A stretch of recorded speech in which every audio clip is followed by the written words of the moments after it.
Housing is something everyone needs, but affording it is becoming increasingly difficult and for some, impossible. I'm Lee Zurich. And I'm Tisha Powell. Rent prices nationwide are outpacing people's incomes. Research shows more than a third of renters who work full-time are burdened by housing costs. The cost of housing, including rent, spiked during the pandemic. Inflation and a lack of affordable housing contributed to the problem. And throughout it all, people haven't seen much, if any, relief. Reporter Kristin Crowley takes a deep dive into how tenants across the country are coming together to make change. It's not a dump, but it's not luxurious. I would say somewhere in the middle. Ronell Coates is a proud man. As a father, you know, my job is to make sure my family is stable and my family is taken care of. He never needed help to do that until 2 years ago. It was the lowest point in my life I ever felt, you know, because I felt helpless.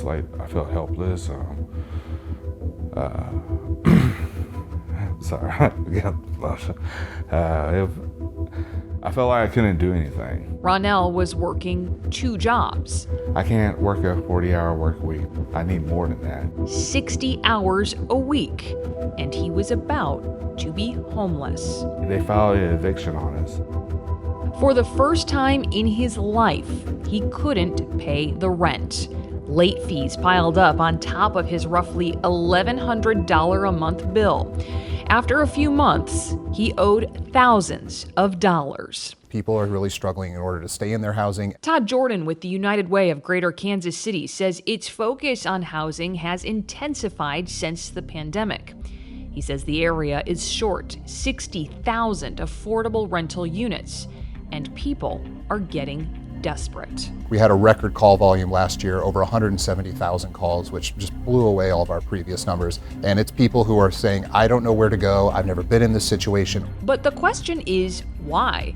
For Ronell, the answer is pretty simple. Our rent was $990 in 2020. Today, our rent's $1,175. Did your pay go up from 2020 to today? No. A 2024 Harvard University report agrees, saying rent is outpacing wages.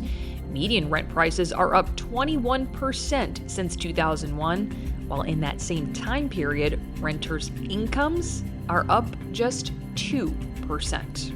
It's putting a huge cost burden on more renters than ever before. Experts say at most, you should spend 30% of your income towards housing. However, the Harvard study says nearly half of renters are paying more than that, up to 50% of their income. And a growing number of people are spending more than half their income on housing.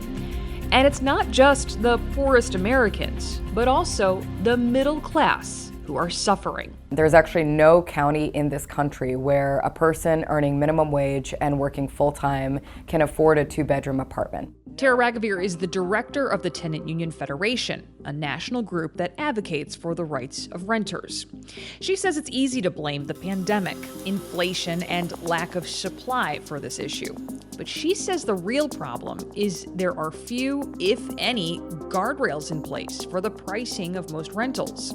Nationwide, in 2022, about 7 million units had contract rents under $600.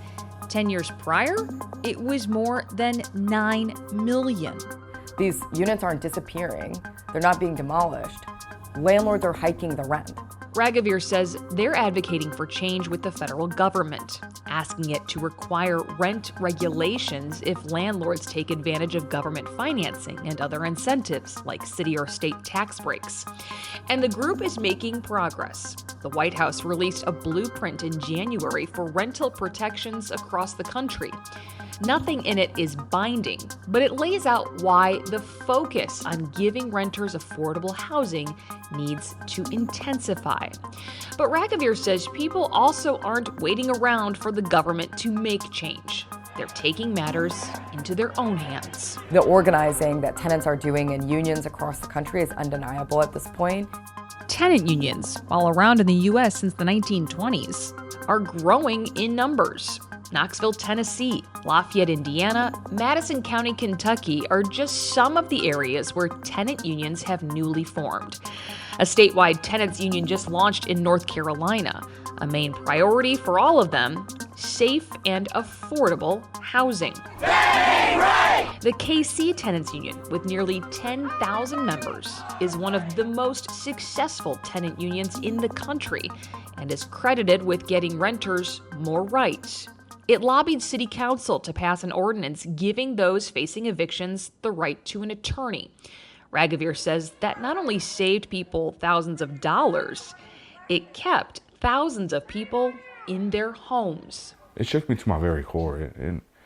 It broke me down a few times. Ronell narrowly avoided eviction thanks to help from the United Way, which covered his late fees and past due rent so he could finally catch up. He hasn't missed a payment now in 2 years. I needed a lifeline. Like, I just needed somebody to help me out, just to get me a fresh start, and United Way was able to help me with that. So what would have happened if you hadn't gotten that first start? Me and my lady and our 4 kids would have been on the street.